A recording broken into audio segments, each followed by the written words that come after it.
At that time, they had a grist mill about where the coke ovens are now. Okay. Across from the chapel. That was grist mill 1 and 2. Now, why was there with two different grist mills? There was two different grist mills. The first one was probably flooded out. Okay. Then the third one, they changed the road. All right. There were some road orders where they changed the location of the road. So he probably moved it then about, probably 100 yards down the Stony Creek from there.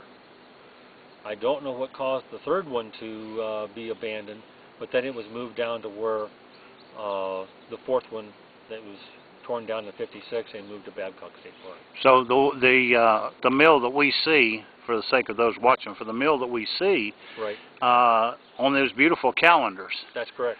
That came from Stony Creek, and that would have been a mill once run by by Duffield. By John R. Duffield. John R. And that would have been the fourth of fourth. Right. So they were definitely in the miller trade. That's correct. I'm taking it Hamlin Chapel was originally started as a Methodist. That's correct. Yes. So they would have had sympathies toward the Methodist Church, right? That's correct. And he was an elder of the church, and the leader of the church the entire time he was alive.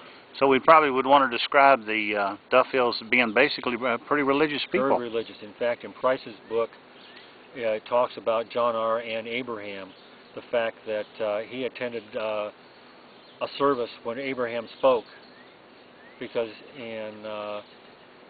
we originally said, well, how can that be? Abraham, we thought at that time, had died in 1835, and Price would have only been 4 or 5 years of age. So you think that Price was using a little poetic license? We thought at the time, and then we found out later that he in fact died in 1842, so it made sense. Right. Now, how did that make sense? The fact that he was...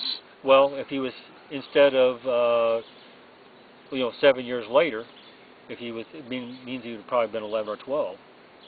Yeah, he could have been old enough to remember Abraham preaching the sermon. Or at 4 or 5. I don't remember what I was doing at 4 or 5. No, no, I can understand. That's a logical conclusion. Now, the marker that you're setting today, yes, is a part of a Sons of the American Revolution. That is correct. Activity. Now, are you a son? Are you officially I'm a member son? of the Sons of the American Revolution and have been for 6 years, and my brother is also. We're both. Oh. I'm from Colorado Society, and he's from the Missouri Society. Oh, okay. And we've both been presidents of our chapters. How do you get to be a son of the American Revolution? I guess the logical thing is you have to have the bloodline.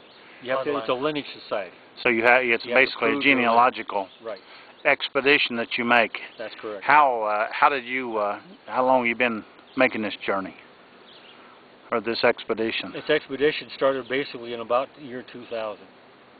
So it's been about 8 years that we started on it. We joined SAR in 2002, but it's still been still is ongoing. Mm-hmm. So I guess one thing that's unique probably about the program tomorrow is that this is not a Civil War. This is not a Civil War affiliated enterprise that you're involved in. This is going back to the Revolution. And there will be gentlemen in Revolutionary War uniforms. They will present the colors in uniform. They will have flag stands and present the colors there. We will do the service, and after the laying of the wreath, they will fire musket volleys over the grave. Going to be interesting. We've never had, as far as I know, we've never had that type of thing related to the Revolutionary War. Of course, this area here was a stomping ground for the Civil War. Correct. Right. And I don't know what it was. There was, like you said, there's 80% Confederate. That's the first time I've ever heard a number put to it, but I think that would be right. Yes. And it wasn't easy being a Unionist in Pocahontas County. In fact, we have a letter from John R.'s wife, Rebecca, to their son, Hamilton, dated May the 7th, 1865. Okay. Now, remember, Lincoln had just been assassinated. Yeah. And it talks about the assassination of Lincoln. It talks that the rumor was at the time that Grant and Lee both had been assassinated. It was talking about a bandit that had just been killed in the area. The bushwhacking was still going on. marriages of the family that were going on, and the fact that before the Civil War was over, Sheridan and his cavalry had come through and the mission and tried to get rid of everything that the South could use to make food. So Sheridan said, destroy the grist mill. Well, so Sheridan came through this area? Yes. The person that was in this particular area was George Wesley Duffield, who was a captain in Sheridan's cavalry. Well, that's a cousin. Rather than burn the grist mill, he broke the stone.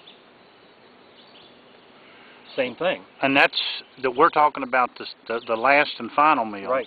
The one that went to Babcock. Right. That Duffield literally saved it. That's correct. From destruction by Sheridan. Right. I don't know that I've seen that in the history books, but that's the way it goes.